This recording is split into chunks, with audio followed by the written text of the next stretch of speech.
Hello, everyone, and welcome to Health and Happiness at Work. This podcast is for busy working adults trying to figure out how to better take care of themselves and others. My name is Katie, and I will be your host.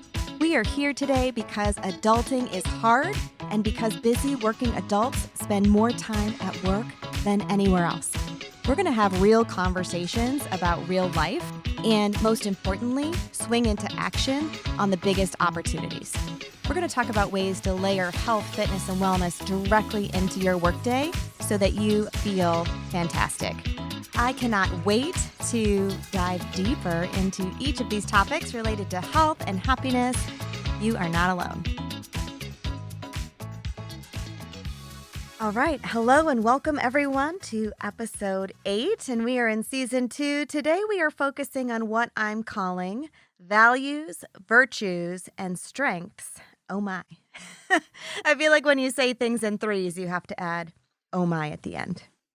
I am always reading and searching, and as I share a few things today, you will not be surprised by this fact, but I guess I share this pretty often that I love to read and learn and process, and then after I've spent some time doing that, share it back with you all or through my clients in my work. So oftentimes in this process, I discover some pretty awesome tools and resources and things that are available. And so for today's session, I really wanted to walk you through some key learning and then direct you to many of which are free resources that already exist, that are out there online. But, sometimes online you have to weed through a lot of stuff to get to the good stuff. So I've already done the weeding. I have some amazing resources for you today. And through the process of exploring the difference between a value and a virtue and a strength, we'll look at how this gets applied personally and professionally so that you can achieve more goals, and how we use these insights, meaning your personal values, virtues, and strengths, to coach you to wherever it is that you want to be. So we kick things off by exploring values. If I said to you, what are your top 5 values? Could you rattle those off? It's something to think about. I see Gina, my producer, thinking. If I said, name your top 5 values right now, what would that be? What would that look like? And don't worry, if you don't have this on the tip of your tongue, I think you can within the hour if you choose to do so. But let's talk about what a value is, how we're defining it in this sense. There are many different working definitions for the word or term values, and we'll explore some of them today. So the first is one's judgment of what is most important in life. I'll say that one more time. One's judgment of what is most important in life. So understandably, this is a highly, highly, highly personalized thing. What I find to be most important will vary significantly from the person next to me, right? Another definition is the importance, worth, or usefulness of something. Some groups or organizations refer to values as a person's principles or standards of behavior. And this one I want to unpack a little bit. The fourth definition is individual beliefs that motivate people to act one way or another. I totally do agree with that. And our values are informed by early childhood, by our families, also by our personalities, I believe. And oftentimes, sure, yes, we are making choices that are in alignment with our values or what's most important and meaningful to us. And that generally feels good and generates a lot of peace. But what I sometimes see in my line of work is individuals are choosing or acting or behaving in a way that doesn't align with their top values. And so therefore, there's this inner conflict, upset, or the buzzword of the century in my line of work, stress.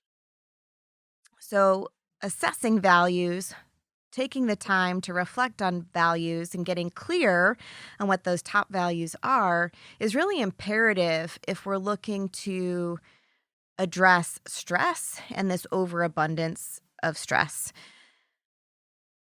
When it comes to assessing these top values, there's lots of different tools out there. So, as promised, I'll direct you to some. I even have some of my own, and I'll make you reach out to me personally to get those. So, as we go today, just know I will be directing you. And so, when it comes to a values assessment, or sometimes we use the word inventory, it is something that you could hop online and Google and try to find yourself. There are a few available online at positivepsychology.com.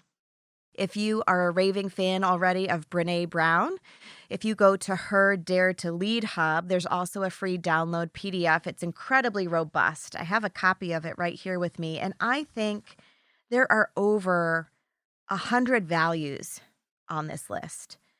If I were to read them all to you right now, it might take all of our time together.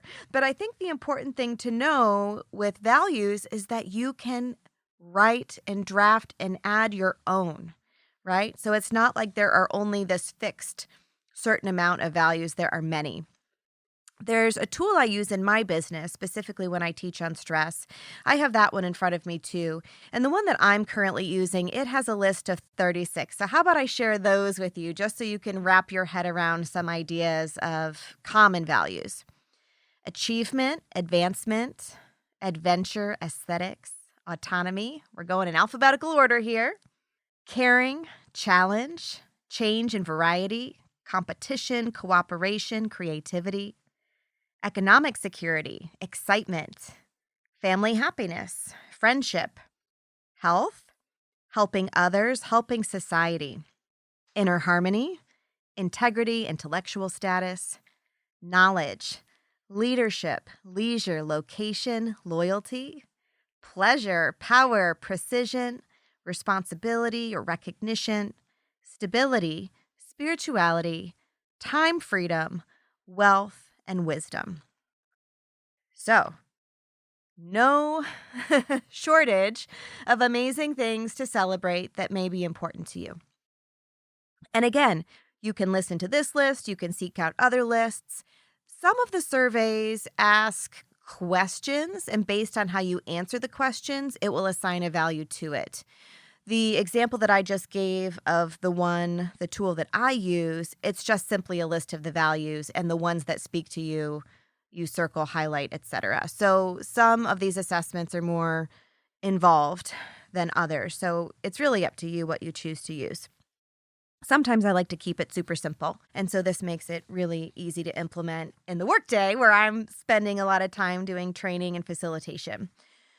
So what you might do is go through this list of potential values and go through it a couple of times, right? The first time you go through, you might land on 10 or 12 or 15, like, wow, this is really hard to hone in on. And then the more you go through the list, you can start to refine. Sometimes I start to combine values that are seemingly close to me. And so I'll share with you what my 5 were, just so you can have that insight. I landed on autonomy, meaning I like to work independently and I like to determine the nature of my work. I don't so much love being told what to do, but some people do. Some people like direction. I also chose creativity, being imaginative, innovative, coming up with ideas. I chose excitement, experiencing a high degree of or frequent excitement. I picked health, which will probably come as no surprise, physical and psychological well-being. And then finally, as my top 5, I chose spirituality, connecting to a higher power or belief. What I decided for me, because I also had chosen help others, is that embodying the practice of my spiritual beliefs does empower me to help others. So in that way, I sometimes combine these. That's just an example I wanted to share. So I can see how if you're going through the list like this and just, selecting the ones that speak to you, there could be some bias in there, right? Like maybe you think that's your value because people have told you that or because of some other assessment that you've done. So there are other inventories or assessments that won't just put them out there. They'll have you answer targeted questions, and based on your response to those questions, then you'll get fed what the values actually are. So keep that in mind. Check that out. When I am working with groups and individuals and we're talking about stress, a common theme that will come up is time. right? Everyone would like more time. We have 24 hours in a day, and some of us limited resources or limited amount of energy. So those are some opportunities, but time is fixed and we can purchase other people's time, but again, you have to have the cash flow to do so. So when we're looking at time, we want to look at how we're using our time. And does our time get used in such a way that it aligns with values? And so, therefore, we do have that experience of contentment and peace. Or do we find ourselves spending time in a myriad of ways that are not driving with our top five values? And so, therefore, that's where the discord is. That's where the frustration or the day to day challenge may lie. So I think anytime we're looking to address stress, we really can come back to these values and do a little compare and contrast. Like, this is what my week looks like. This is what my schedule looks like. This is where I'm putting my time, energy, and talents. And what are those big buckets? So maybe those buckets are career and hobbies and family and my own health. And maybe you look at the list of values and the buckets of how you're spending your time and you're like, ah, yes, okay, I do feel good and proud about this. Or maybe you look and you see a major disconnect. For a lot of individuals, one of the top values will be quality time with family, right? And so if your schedule or life is not allowing for that, there will be discomfort and unease. So we use this information not to beat ourselves up and not to dwell or shame ourselves with it, but we can take this information and say, okay, this is why I don't feel great. This is why I feel off. This is why I feel frustrated. And it reveals the opportunities for what might need to shift, go forward to have a better or different outcome.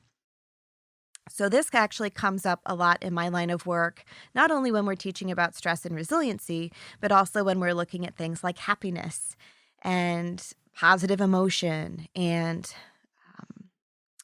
mental, emotional, social well-being, right? So can't say enough good things about making time and space for this type of work. And then we just keep going today. I have more to explore with you. The next avenue we'll explore speaks to virtues. Now, when you look at the definition of virtue, it will come up moral excellence of a person. And I feel like the word moral is kind of triggering. And there could be a lot of judgment inherent in that word. So what we find in my line of work with well-being and life satisfaction and personality and preferences is that the word virtue can also speak to character strengths. So for the purpose of this episode today, I'm going to use the word virtues and character strengths somewhat interchangeably. So just know they're, in this context, one and the same. So character strengths are what we live, what we embody, what we practice. They can be referred to as our best qualities. There's an organization called VIA, or VIA, Institute on Character, and they define character strengths as the positive parts of your personality. The positive parts of your personality. Like, to me, what a beautiful thing is that? Because what I hear when people are frustrated is a lot of beating up of oneself around maybe what drives someone nuts about themselves. Like, oh, I wish I had more willpower. I wish I had more energy. I'm so this or I'm so that. And we tend to dwell or fixate or zone in on the things that aren't working for us and are challenges or what some people refer to as weaknesses. And so what a beautiful thing that with this approach of positive psychology, we can focus in on the positive parts of your personality and the positive parts of other people's personalities. Everybody has some things they're working on and maybe some things they're not proud of. And I believe that we can land in this place where we're celebrating these best qualities. We're celebrating the positive parts of people's personalities or our own personalities. And we're simultaneously standing in the place of possibility in terms of what do I want to work on and what benefit would that have in terms of my life satisfaction? So I think we can stand and hang out in both places at once, meaning stay positive and seek continuous improvement. And I think sometimes people get very opinionated in terms of landing one place or another. And I think we can do both. So, that said, you could, again, go online. You could take a free survey through this organization. And so, VIA or VIA stands for Values in Action. This organization is also pronouncing it VIA because they want to show the connectedness between research and practice. So, this is actually a nonprofit group made up of experts in the field, and it's researching and collecting data from individuals who are willing to take these surveys and answer additional questions. And it's really looking at the science of positive psychology. And then it's also helping people to grow and practice and apply the learning of these character strengths. So this free assessment looks at 24 different character strengths. And I should also say beyond the free offer, there are, of course, more robust reports and things you can purchase. There are some pretty neat courses on there, lots of amazing tools. So land there and check it out. When I took the assessment fairly recently, my number one character strength was love of learning. So it all makes sense. It's always nice when an assessment verifies or confirms what you think you know about yourself. But that does kind of explain why I've landed, I think, in the industry and career that I have. Yeah, so go and check that out. Another thing that I love about this work and these assessments and what this all is about, and I pulled this directly from this website for the VIA Institute on Character. They say that they're focused on human goodness. How awesome is that? How great is it to tell people, oh, what do you do for a living? Oh, I focus on human goodness. That just sounds really nice. We can't ignore the other stuff in society, but we can focus on goodness, and people do need to hear that. And I think it's important. The other thing about these character strengths and focusing on the human goodness is that it helps people to feel authentic and engaged. So authentic means no masks. That's a term I keep hearing a lot lately, that maybe because of social media or because of other reasons, we live with these masks and filters and maybe a layer of pretend that creates maybe a safe space or feelings of safety for a sense of belonging maybe. And by taking off those masks and taking off those filters and taking off the pretending, we get to greater authenticity. And I do believe that people want to be their authentic selves, but it needs to be safe to do so. And I think others want to experience the authentic self of an individual. So again, I think this is time well spent reflecting on your own character strengths so you can get to that place of feeling like you are you. And again, you might know what they are and be very clear and empowered by this already. So if that's the case, keep on with your bad self. But if this is kind of new information or discovery for you, I hope it's super helpful. And then again, we see that word engagement, being an active participant in your own life or being an active participant in work, being fully immersed in the tasks at hand, finding contentment in the process of whatever you're doing. Being engaged in life feels good. And we've spoken about that really at length in other episodes. The last thing I want to touch on in terms of these character strengths is what we can help. We already touched on authenticity, touched on being engaged in life. But when we really lean into our values, when we lean into our virtues, our character strengths, it can help so many different facets of life. And these are all listed on the VIA website or VIA, Values in Action website. Boost confidence. We've spoken at length about confidence in this podcast because it is a driver in sustaining motivation, for people to get to yes, for people to do things, for people to feel empowered and have self-efficacy. There has to be confidence in certain tasks or this belief that you can do something and be successful. And so when confidence is lagging or lacking, motivation tends to be lagging and lacking as well. So we can boost confidence by understanding the best parts of our personality, increase happiness, strengthen relationships. The more we understand about our own personalities and the personalities of the people we live with, we can be more empathic, we can be more compassionate, we can be more grateful or appreciative. Like in this moment, I'm thinking of my husband and how significantly different we are.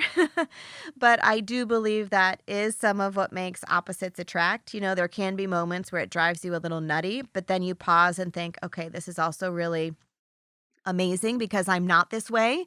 And so I appreciate that you are this way.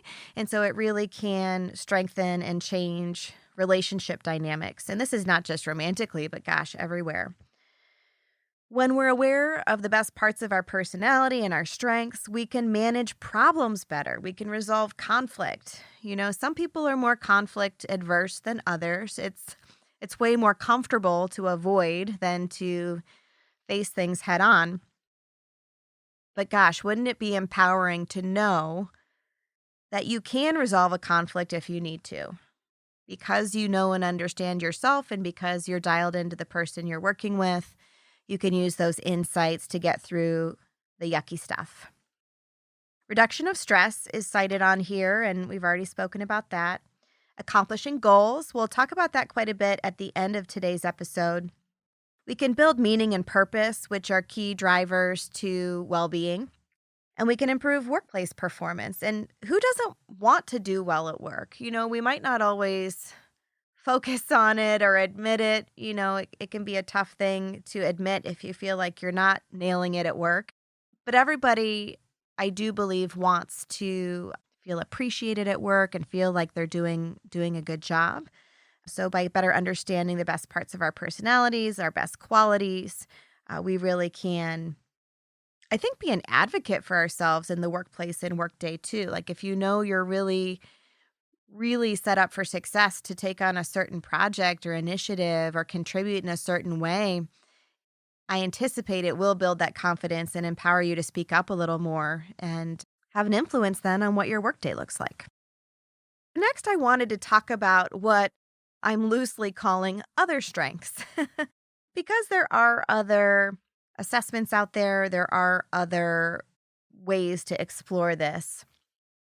Probably the most common was once referred to as StrengthsFinder. It's now referred to as Clifton Strengths in partnership with Gallup. And this has been around for a very, very long time. And so a lot of people are familiar with it. I don't know that it means that everyone has done it. This one does involve more time, a little bit of money. It's not cost prohibitive, in my opinion. But I'll tell you a little bit about what makes this tool similar and different. It does explain what makes someone unique. And on their website, they call it uniquely powerful. I'm a fan of that. And this particular tool looks at 34 different themes, they call it. I get why they're calling them themes, but when I look at what they are, to me, what pops out is some character strengths, but also some skills. And I think what feels good in life is having skills.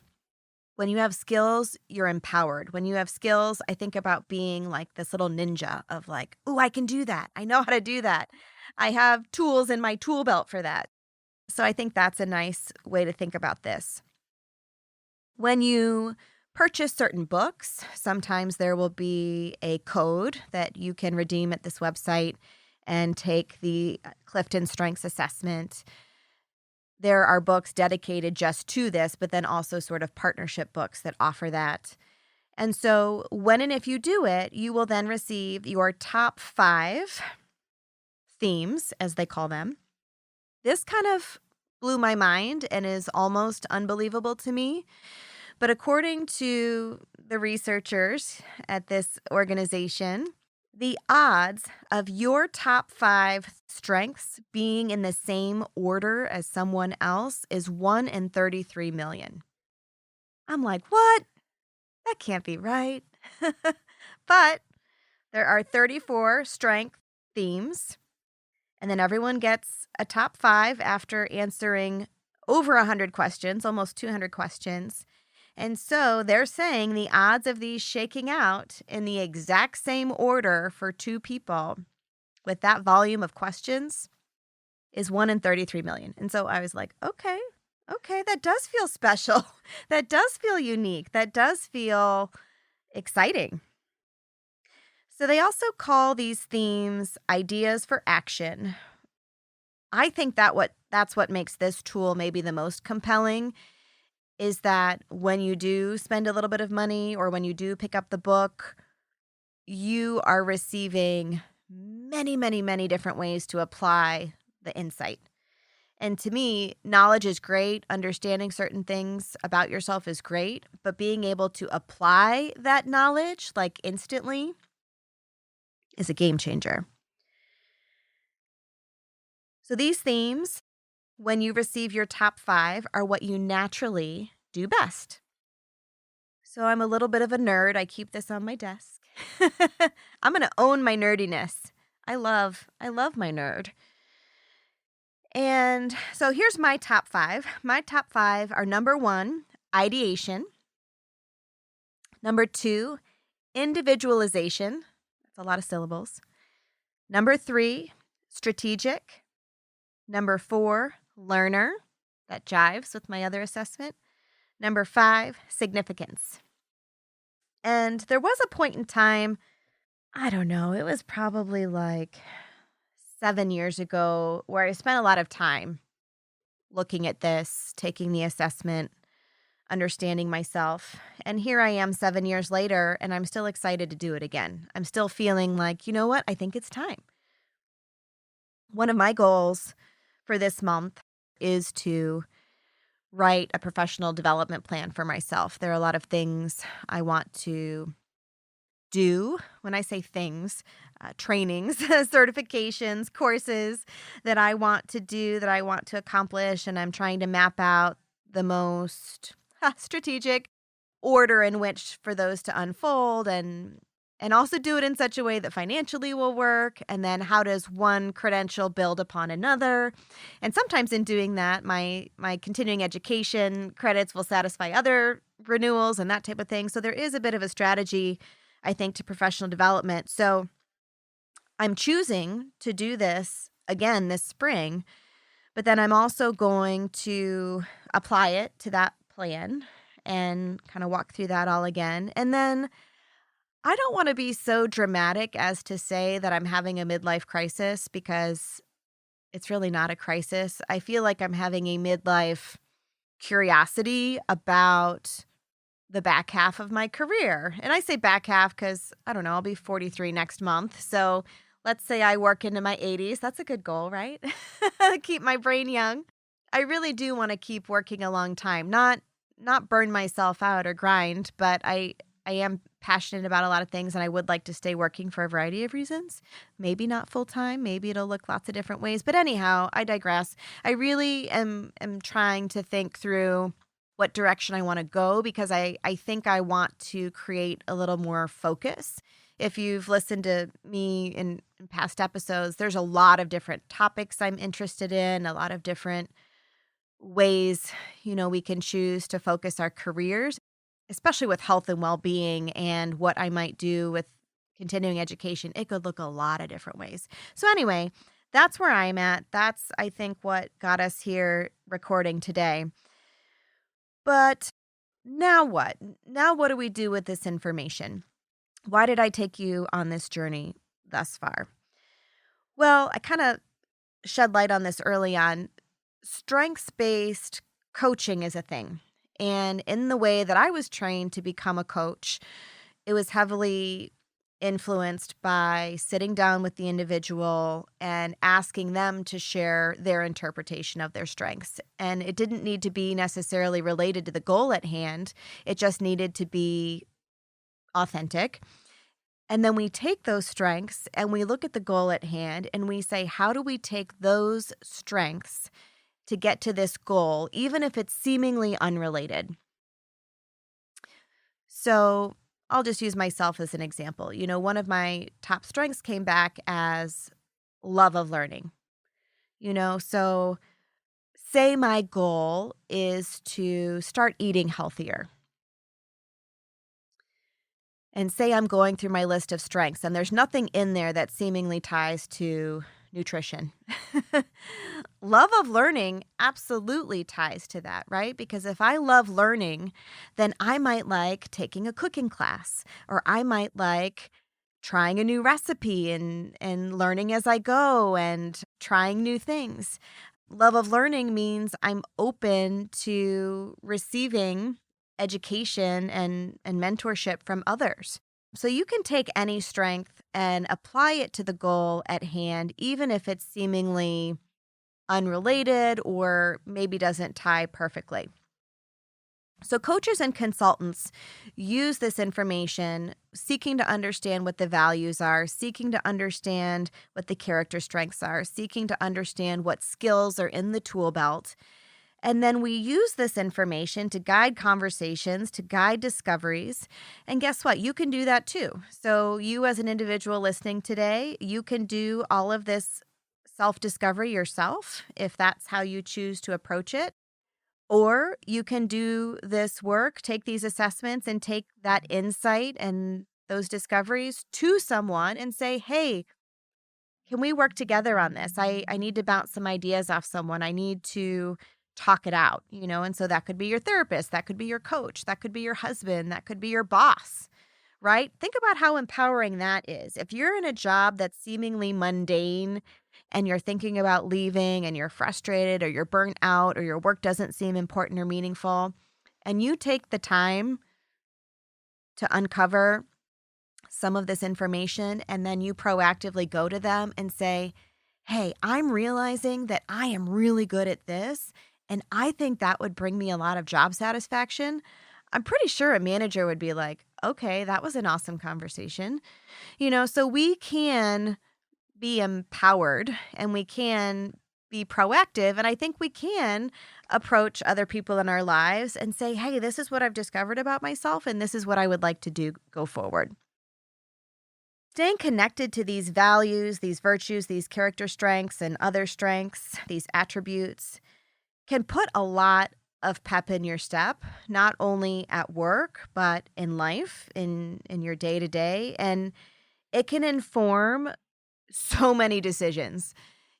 Basically, we are making decisions all day long, right? And I don't know about you all, but some days I have serious decision-making fatigue.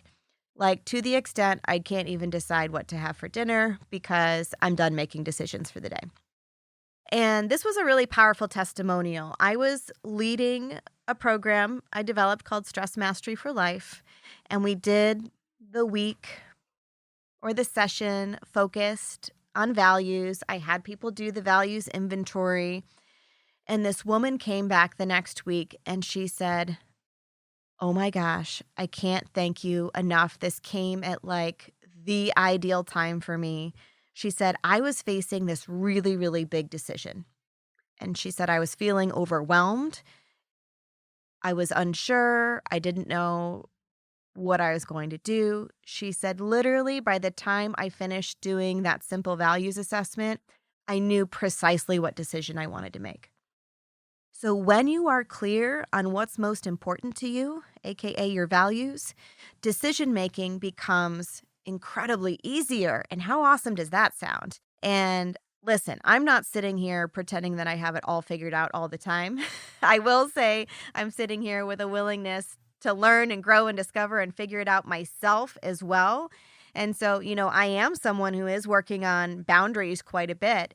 So I intend to come back to values yet again so that I can work on some of my boundaries and can be really clear on this makes sense for my life and where I'm headed, or this does not. And it does make it a little easier to have those conversations with people because instead of just saying, no, no, thank you, you can say, you know what? I am so excited about some things that I'm focused on right now. And I really want to stay the course with that. And this particular opportunity doesn't align with that. So I'm going to stay where I am and stay focused. And so that sounds positive. It is positive. It's not just about saying no to people. It's about saying yes to the things that you're excited to say yes to and saying yes to the things that matter most. So this approach, these assessments, these are what we refer to as positive interventions. In positive psychology, we learn positive interventions. These are tools. These are things we can do to find the good, seek the good, celebrate the good, experience the positive.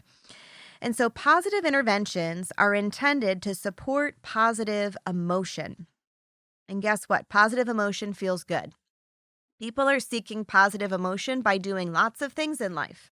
Some of those come at a cost or with a risk, and some of them don't, right? So positive interventions get us positive emotion, but in a healthy way, in a healthy way, in a way that supports our health and well-being. So, with everything we've explored today, I invite you to apply this specifically to your health, fitness, and wellness related goals. Fitness is an area that I know millions of Americans are still struggling to get on board with and to layer into their life. And I could go down a whole rabbit hole because of an article I read this morning, but I won't. I just know it's an issue. We are so sedentary. We are sitting more hours than ever before.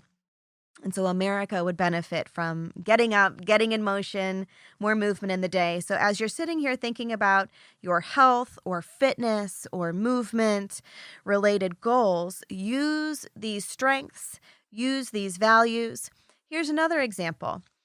Fitness might not be on your top 5 values, but your family likely is, or contributing to the community, giving back, or helping society might be one of your top 5 values. So guess what? If you're on this planet to create good, to do good, to be in a place of service, and to help others, you got to take care of yourself, right? So fitness is going to serve that value, even though it's not that value, if that makes sense. So we have to really look at how do we leverage these strengths and values to tackle any of these goals. And you know what? There will be challenges. There will be roadblocks. There will be things that you feel like you suck at. I have things that I know I suck at.